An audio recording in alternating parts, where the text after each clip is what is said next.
اب اس میں کسی بیج کو ڈالتے تو سوکھ کے ختم ہو جاتا، لیکن اگر بارش کے بعد بیج کو بویا تو ایک لے کر کے 70 دے دیے۔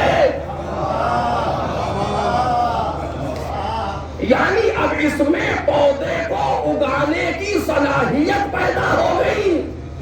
پہلے اس زمین میں وہ صلاحیت نہیں تھی کہ نبات کو اپنے سینے پر برداشت کر سکتی، پہلے اس میں یہ صلاحیت نہیں تھی کہ اپنے آپ کو اپنے مافوق کے لیے فدا کر سکتی۔ اب اس میں یہ صلاحیت پیدا ہو گئی کہ اپنے آپ کو اس قابل بنا دیا کہ اپنے مافوق جو اس سے بالاتر ہے اس کے لیے استعمال ہو، یعنی نباتات، اور اب اس کے اندر زمین میں پودے بھی اگیں گے، اس میں سے درخت بھی نکلیں گے، کیوں؟ چونکہ زندہ ہو گئی۔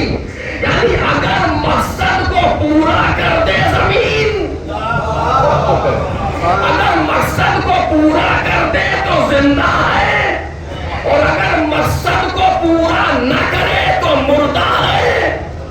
بس جب زمین کے لیے یہ فلسفہ سمجھ میں آ گیا تو آگے بڑھیے، اگر درخت اپنے مقصد کو پورا کرے تو زندہ ہے، اگر پورا نہ کرے تو مردہ ہے۔ بس اسی طریقے سے یہ جناب انسان اگر اپنے مقصد کو پورا کر رہا ہے تو قرآن کی نظر میں زندہ ہے، اگر مقصد کو پورا نہیں کر رہا ہے تو قرآن کی نظر میں مردہ ہے۔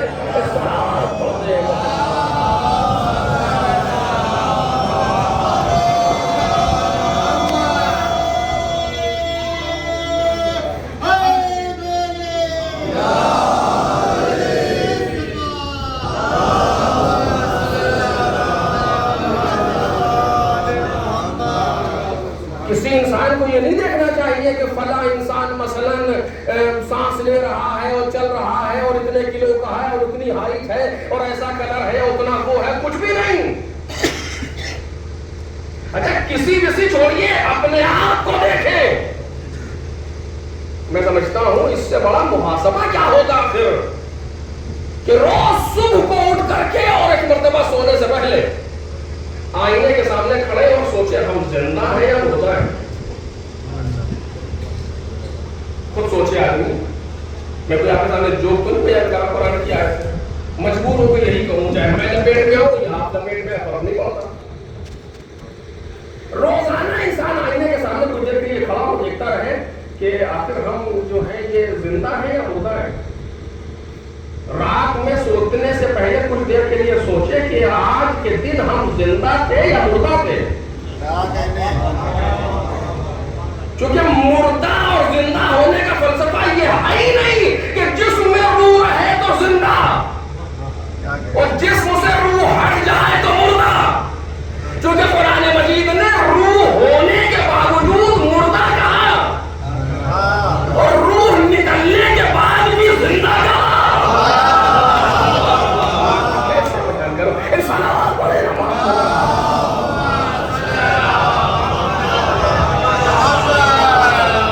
کچھ لوگ ایسے تھے جن کی بدن میں روحیں تھیں، لیکن رسول اللہ سے کہتے ہیں نقلہ اس میں وہ ہوتا ہے، زحمت نہ کرے، آپ مردوں کو نہیں سنا سکتے، یعنی یہ مردہ ہے کبھی نے آپ انہیں نہیں سنا سکتے۔ اور کچھ لوگ وہ تھے جن کی روحیں مفارقت کر گئی تھی، رسول اللہ سے کہا، اسی لفظ کے ساتھ کہا، وَلَا تَحْسَبَنَّ الَّذِينَ قَتَلُوا فِي سَبِيلِ اللَّهِ أَمْوَاتٌ۔ اے رسول اللہ خبردار خبردار خبردار، تین تاکیدیں ہیں، وَلَا تَحْسَبَنَّ الَّذِينَ قَتَلُوا فِي سَبِيلِ اللَّهِ أَمْوَاتٌ۔ اے رسول اللہ جو لوگ اللہ کی راہ میں قتل کر دیے گئے ہیں انہیں مردہ خیال بھی مت کریے گا، بل احیاء، بلکہ وہ زندہ ہے۔ وَلَا تَحْسَبَنَّ الَّذِينَ قَتَلُوا فِي سَبِيلِ اللَّهِ أَمْوَاتًا۔ رسول اللہ سے کہتا ہے خیال مت کریے گا، ہم سے کہتا ہے وَلَا تَقُولُوا لَمَن يُقْتَلُ فِي سَبِيلِ اللَّهِ أَمْوَاتٌ۔ وہاں امواتن، یہاں امواتوں، اگر بھی گرامر کے اعتبار سے مالک مسالے دونوں کے، بلکہ جو لوگ اللہ کی راہ میں قتل کر دیے گئے انہیں مردہ مت کہنا، بل احیاء، یہ زندہ ہے۔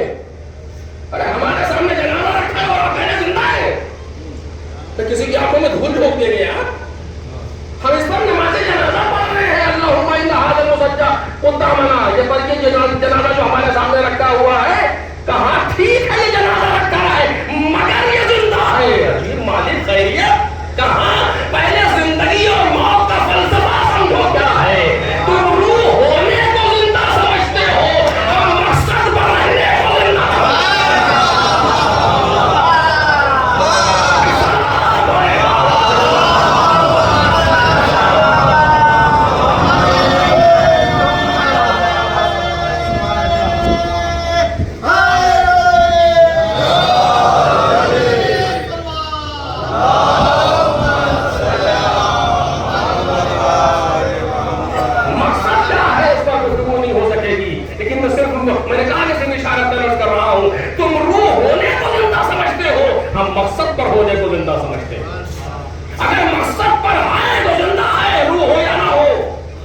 فلسفہ جس جگہ سے انسان کی روح میں اترتا ہے، آپ کو معلوم ہے کون سی یونیورسٹی ہے وہ؟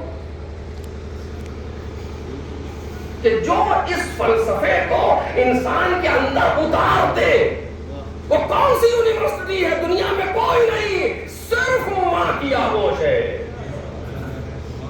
کہ جو انسان کو ظاہری زندگی کے ساتھ حقیقی زندگی عطا کرتی ہے۔ وہ مائیں جو اپنی لوری میں سناتی ہیں تلاوت قرآن اور ائمہ طاہرین کے اشعار و منقبت و داستان و واقعات، جو سیرت معصومین جو مائیں لوری میں سناتی ہیں، وہ مائیں اس قابل ہے کہ ان کی آغوش کو دنیا کی پہلی یونیورسٹی کہا جائے۔